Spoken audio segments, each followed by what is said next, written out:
দের কাছে বন্ধু, তুমি আমার ছোট ভাই, তুমি আমার সন্তান। আমারও সন্তান আছে, 15 বছর 16 বছর হয়ে গেছে। অতএব 15-16 বছরে তোমরা আমার সন্তান। এর চাইতে একটু বড় হইলে তুমি আমার ছোট ভাই। প্রিয় ভাই আমার, নষ্ট হইও না, চরিত্রহীন হইও না বাপ।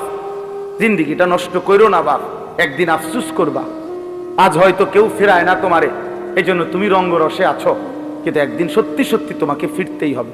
হয় বৃদ্ধকালীন শরীর তোমারে দুর্বল করে দিবে, নয়তো কোনো রোগ শোক তোমারে দুর্বল করে দিবে, নয়তো মৃত্যু তোমারে থামাই দিবে। তোমাকে বরণ করতেই হবে। হয় তুমি মরে যাবা, নয় তুমি বুড়া হয়ে যাবা, নয় তুমি এমন কোন মারাত্মক রোগে আক্রান্ত হবা যেই রোগ আর তোমাকে সোজা হইতে দিবে না। অতএব প্রিয় বন্ধু, নষ্ট হইও না, চরিত্রহীন হইও না। প্রিয় বন্ধু আমার, নষ্ট হইও না বাপ। কেন নষ্ট হয়ে যাচ্ছ তোমরা? ছেলেরা বলো, কেন নষ্ট হয়ে যাচ্ছ? কেন নামাজ পড়তে মন চায় না তোমাদের? প্রিয় ভাইয়া, কতজন নারী দেখলে তোমার তৃপ্তি হবে? তুমি সিদ্ধান্ত নাও। এক ছেলে, তোমার জন্য কতজন নারী দরকার? কত লক্ষ নারী লাগবে তোমার? কত হাজার উলঙ্গ ছবি দেখলে তোমার তৃপ্তি হবে? ভাইয়া, আমরা বুঝি না তোমাদের চেহারা দেখলে সারাদিনে কি করো? তোমাদের ওই বড় মোবাইল দিয়ে তোমরা কি করো আমরা বুঝি না বাবা। আমরা তো এই দেশেই থাকি। ইত্তাকু ফিরাসাতাল মুমিন, আল্লাহর নবী সাল্লাল্লাহু আলাইহি সাল্লাম বলেন, মুমিনের অন্তর্দৃষ্টি থেকে বেঁচে থাকো। মুমিনের চোখ থাকে 4টা, এদিকে তোমাদের সামনে তো 2টা, ইমানদারের ভেতরেও আরো 2টা চোখ। কালান্দার হারছে গোয়াত দিদা গোয়াত। বুজুর্গরা বলে যে আল্লাহর ওয়ালারা, আল্লাহর প্রিয় বান্দারা বলে, তো যেটাই বলে মনে হয় যেন চোখে দেখে দেখে বলে। এই জন্য আমার দোস্ত, আমার বন্ধু, আমাদের জন্য একটা বড় সুযোগ আছে। পেছনের জিন্দিগি ছেড়ে দেওয়া উচিত। আমরা মুসলমান, আমাদের আখেরাত আছে। কোরআনই আমাদের জীবন, ইসলামই আমাদের জীবন। 4টা শ্রেষ্ঠ নিয়ামত আমাদের আছে। এক হলো মহান আল্লাহ আমাদের, নবী মুহাম্মদ সাল্লাল্লাহু আলাইহি ওয়াসাল্লাম তিনি আমাদের, কোরআন আমাদের, ইসলাম আমাদের। 4টি সর্বশ্রেষ্ঠ নিয়ামত আমাদের আছে। আল্লাহ আমার রব, নবী মুহাম্মদ সাল্লাল্লাহু আলাইহি সাল্লাম আমার রাসূল, কোরআন আমার কিতাব, ইসলাম আমার ধর্ম। তাহলে আমি কেন নষ্ট হব? একটা ছেলে নতুন করে দিল থেকে সিদ্ধান্ত নাও। তুমি ইনসাফের সাথে, যদি মুসলমানের ঘরে জন্ম নিয়ে থাকো, কোন মুসলমান মার যদি বুকের দুধ খাইয়া থাকো, প্রিয় ভাই, তুমি সিদ্ধান্ত নাও। তুমি নষ্ট হবা কেন? কিসের অভাবে তুমি পথ হারাইলা? বলেন। তোমার আল্লাহ ছিল, তোমার রাসূল ছিল, তোমার কোরআন ছিল, তোমার ইসলাম ছিল, তুমি কেন চরিত্রহীন হইলা? তুমি কেন লম্পট হইলা? এই জন্য দয়া করে আমাদের জন্য আমাদের আল্লাহ, তিনি আমাদের প্রিয়। আমাদের জন্য আমাদের নবী সাল্লাল্লাহু আলাইহি ওয়াসাল্লাম, তিনি আমাদের প্রিয়। কি পরিমাণ কাঁদছেন তিনি! খোদার কসম, হাসরের ময়দানে নবী বলবে, উম্মত তুমি জানো না আমি 23টা বছর কাঁদছি। উম্মত, নবীজির স্ত্রী আম্মা জান আয়েশা রাদিয়াল্লাহু তাআলা আনহা বলেন, নবীজি এশার নামাজের পর থেকে ফজরের নামাজের আজানের পূর্ব পর্যন্ত এক দাঁড়ানোতে সারা রাত উম্মতের জন্য চোখের পানি ফেলছে আর কাঁদা কাঁদা দোয়া করছে। হাত্তা তাওয়াররামাত কাদামাহু, এমনকি নবীজির 2টা পা মুবারক ফুলে ফুলে গেছে। তাওয়াররামাত মানে ফুলে যাওয়া। ফাসতামিউ লাহু ওয়া আনসিতু লাআল্লাকুম তুরহামুন। আল্লাহ তাআলা বলেন, আমার কোরআন যখন পড়া হয় তো তোমাদের দায়িত্ব হচ্ছে 2টা। ফাসতামিউ লাহু ওয়া আনসিতু, তোমরা শতভাগ মনোযোগ দিয়ে শোনো এবং চুপ থাকো। লাআল্লাকুম তুরহামুন, আল্লাহ তাআলা বলেন এতে অবশ্যই তোমাদের উপর রহমত বর্ষিত হবে। তাইলে আল্লাহ তাআলার ওয়াদা এটা। কোন বান্দা যদি আল্লাহর কথা মনোযোগ দিয়ে কান লাগিয়ে শুনে এবং চুপ থেকে শোনে, তো আল্লাহ তাআলা অবশ্যই তার উপরে রহমত বর্ষিত করে। আর এই আয়াতের তাফসীরের মধ্যে আছে রহমত বর্ষিত হবে মানে হলো আল্লাহ তাআলা তাকে তার হুকুম পালনের তৌফিক দান করবে। আসলেই বাস্তবতা হলো এই যে আমাদের নামাজ ছুটে যায়। কেন ছুটে যায়? যে নামাজ পড়তে পারে না সে কেন পারে না? যে আল্লাহকে ডাকতে পারে না কেন ডাকতে পারে না? তার তো জবান আছে, তার তো শরীর আছে, তার রুকু করার সেজদা করার মতো সামর্থ্য তো আছে, কিন্তু কেন পারে না? দিনের পর দিন যার নামাজ পড়ার সুযোগ হয় না, কেন? এটার মূল একটা কারণ এটা যে আল্লাহ তাআলা তৌফিক না দিলে বান্দা আল্লাহকে সেজদাও করতে পারে না,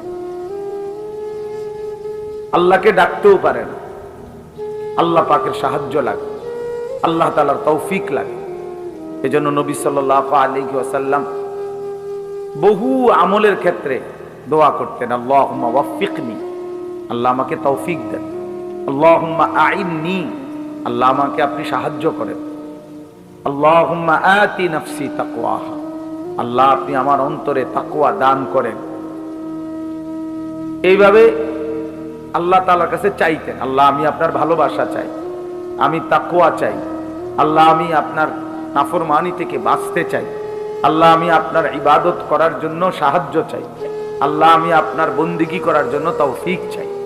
তাহলে আল্লাহ তাআলা কাছে তৌফিক চাইতে হয়, আল্লাহ না দিলে বান্দা পারে না। কোরআন শরীফে আছে, ওয়ালাউলা ফাদলুল্লাহি আলাইকুম ওয়া রাহমাতুহু মা যাকা মিনকুম মিন আহাদিন আবাদা। আল্লাহ তাআলা বলেন, যদি আল্লাহ তাআলার দয়া এবং অনুগ্রহ না হয় তাহলে কেহই নিজেই নিজেকে পবিত্র করতে পারবে না। এই ছেলে তুমি বুঝছো বাংলা? তাহলে মোবাইল আবার আলগি দিলা কেন? ফাজলামি করো? হ্যাঁ, মস্কারি করলে এর থেকে উঠো মিয়া, ফালতু কোথাকার। জি, তো আল্লাহ তাআলা বলেন, আল্লাহর দয়া এবং অনুগ্রহ যদি না হয়, মা যাকা মিনকুম মিন আহাদিন আবাদা, তোমাদের কেউই নিজেকে নিজে পবিত্র করতে পারবে না। তাহলে আপনি যদি, আমরা যদি সিদ্ধান্ত নেই মনে মনে আমি ভালো হয়ে যাব, না, হবে না। আল্লাহর তৌফিক লাগবে, আল্লাহ তাআলার দয়া লাগবে, দয়া লাগবে। কতজনই তো কতজনকে বলে যে ভালো হয়ে যাও, বা পরে বেত আলগি যাবো যে ভালো হবে নি, কও অমু ভালো, আসলে যেই সেই, আসলে যেই সেই। তাহলে বাস্তবতা হইল মহান আল্লাহ পাক রব্বুল আলামিনের তৌফিক লাগে, অনুগ্রহ হয়। ওয়ালাকিন্নাল্লাহা ইউযাক্কি মান ইয়াশা, আল্লাহ তাআলা বলেন আল্লাহই যাকে ইচ্ছে করেন তাকে পবিত্র করে থাকেন। তাহলে পবিত্র উত্তম চরিত্র আল্লাহ তাআলা দান করেন, আল্লাহ তৌফিক দেন, আল্লাহ সুযোগ দেন। কোরআনুল কারীমের মধ্যে আছে, আল্লাহু ইয়াজতাবি ইলাইহি মান ইয়াশা ওয়া ইয়াহদি ইলাইহি মান ইউনীব। আল্লাহ যাকে ইচ্ছে করে তাকে একেবারে টেনে নিজের দিকে আকর্ষণ করে। সে চলতে চায় উল্টো দিকে, আল্লাহ নিজেই তাকে টেনে নিজের দিকে নিয়ে আসে। যেমন হযরত ওমর রাদিয়াল্লাহু তাআলা আনহু, তিনি রওনা দিয়েছেন নবী সাল্লাল্লাহু আলাইহি ওয়াসাল্লামকে হত্যা করতে, তো যাচ্ছে তো উল্টো পথে, অর্থাৎ নবীজিকে হত্যা করতে। আল্লাহ তাআলা টেনে নিয়ে আসছেন ঈমানের পথে। তো এই চলার পথেই আল্লাহ তাআলা ওনাকে ঈমান দান করছেন। তাহলে আল্লাহ তাআলা কোরআনে বলছেন, আমি অনেককেই ইচ্ছে করে আমার দিকে টেনে নিয়ে আসি, টেনে নিয়ে আসি। 100 খুনের আসামি, পরবর্তীতে দেখা গেছে আল্লাহ পাকের অনেক বড় ওলি, অনেক মন্দ আখলাক, কিন্তু একটা সময় দেখা গেছে আল্লাহ চাইছে তো সে বহুত বড় আল্লাহ ওয়ালা হয়ে গেছে। এই জন্য আল্লাহ পাক অনেককে টেনে সরাসরি নিজের দিকে নিয়ে আসে। আবার অনেককে, এই আয়াতের দ্বিতীয় অংশ হলো ওয়াহদি ইলাইহি মান ইউনীব, আর আল্লাহ তাআলা অনেককে যদি সে আল্লাহর দিকে একটু ঝুঁকে আসে, মানে একটু মনোযোগী হয়, একটু আন্তরিক হয়, একটু আগ্রহী হয়, তো আল্লাহ তাআলা তার চাইতে বেশি এগিয়ে হেদায়েত দিয়ে থাকে। আল্লাহ যখন দেখে বান্দা আমার দিকে 1 কদম আগাইছে, তো আল্লাহ তাআলা তার রহমত মাগফিরাত নিয়ে 10 কদম আগায় আসে। এই জন্য দুই সূরত। কাউকে আল্লাহ ইচ্ছা করে একদম রাতারাতি আমূল পরিবর্তন করে দেয়। একেবারে নাফরমানি ছিল, আল্লাহ তাআলা পরিবর্তন করে আল্লাহওয়ালা বানায় দিছে। আর অনেককে আল্লাহ তাআলা যদি সে আল্লাহর দিকে একটু ঝুঁকে আসে, আল্লাহ তাআলা তার চাইতে বেশি রহমত মাগফিরাত দিয়ে তাকে আল্লাহ তাআলা হেদায়েত দিয়ে দেয়। তাইলে দুইটাই সূরত। এই জন্য বললাম, আমরা যদি একটু আন্তরিক হই যে আমার আল্লাহর কথা আমার শোনা দরকার, কোরআন আমার জন্য, ইসলাম আমার জন্য, আমার আল্লাহ, আমার নবী, আমার রাসূল 23 বছর নবী সাল্লাল্লাহু আলাইহি ওয়াসাল্লাম তার জন্য কাঁদলেন, আমার জন্য। 23 বছর কোরআনুল কারীম আল্লাহ তাআলা নাজিল করলেন, তো কার জন্য নাজিল করলেন? আমার জন্য নাজিল করলেন। ইসলাম আমার, কবর আমার, হাসর আমার, মিজান আমার, ফুলসিরাত আমার, আখিরাত আমার। প্রত্যেকেই লিকুল্লি ইমরিইম মিনহুম ইয়াউমাইদিন শা'নুন ইউগনি। আল্লাহ বলেন হাসরের ময়দানে প্রত্যেকেই নিজেকে নিয়েই ব্যস্ত থাকবে, শুধুই নিজেকে নিয়েই ভাববে, ইয়া রব্বি নাফসি নাফসি, আয় আল্লাহ আমাকে বাঁচান, আমাকে বাঁচান। হাদিসের মধ্যে আছে ইব্রাহিম আলাইহিস সালাম ওনার ছেলে ইসমাঈলকে দেখবে হাসরের মাঠে, কিন্তু ডাকবে না। ইয়াকুব আলাইহিস সালাম ওনার ছেলে ইউসুফ আলাইহিস সালামকে দেখবে, কিন্তু ডাকবে না। মুসা আলাইহিস সালাম ওনার মা বোনকে দেখবে, কিন্তু ডাক দিবে না। শুধু বলবে এক কথা, ইয়া রব্বি নাফসি নাফসি, আয় আল্লাহ আমাকে বাঁচান, আমাকে বাঁচান। তাইলে এই যে নিজের ফিকির, আমার কবর, আমার আখিরাত, আমার মিজান, আমার ফুলসিরাত, এটা এক চিরন্তন বাস্তবতা। দুনিয়া খাইয়া পয়রা চলতেছি আমরা, নওজোয়ান বলেন আর বয়স্ক বলেন, এতটুকুতেই যদি নিজেকে তৃপ্ত মনে করেন, এটা বোকামি হবে বাপ। প্রতিনিয়ত চারদিকে মানুষ মৃত্যুবরণ করতেছে, তাহলে যারা মরতেছে কেউ মরতে চায় নাই, কেউ থাকতেও পারে না। এক অদৃশ্য মালিক তাদেরকে নিয়ে যাচ্ছে, তাহলে তিনি যেহেতু নিয়েই যাচ্ছেন, আমাকেও নিয়ে যাবেন। এটাই সত্য, এটাই চিরন্তন বাস্তবতা, এটাই চূড়ান্ত সত্য। হাসলেও মরে যাবেন, কাঁদলেও মরে যাবেন, সুখে থাকলেও মরে যাবেন, দুঃখে থাকলেও মরে যাবেন। রাজপ্রাসাদ আর অট্টালিকার লোকটাও মরে যাবে, জীর্ণ কুঠির কুড়ে ঘরের লোকটাও মরে যাবে। অতএব এটা ভাবা উচিত। আমি শুরুর কথা এটাই জন্য বললাম, যেটা আমাকে গ্রহণ করতেই হবে, যেই মৃত্যু আমাকে বরণ করতেই হবে, যেই কবরে আমাকে পৌঁছতেই হবে, সেইটাকে পাশ কাটাইয়া যাওয়ার উচিত না। সুযোগ নাই যেহেতু, তার চাইতে উচিত বরং এটার মোকাবেলা, অর্থাৎ এটার জন্য প্রস্তুতি নাও। আমাকে কবরের মুখোমুখি হইতেই হবে, অতএব আমার উচিত কবরের প্রস্তুতি নাও। আমাকে যেহেতু মৃত্যুবরণ করতেই হবে, আমার উচিত মৃত্যুর প্রস্তুতি নাও।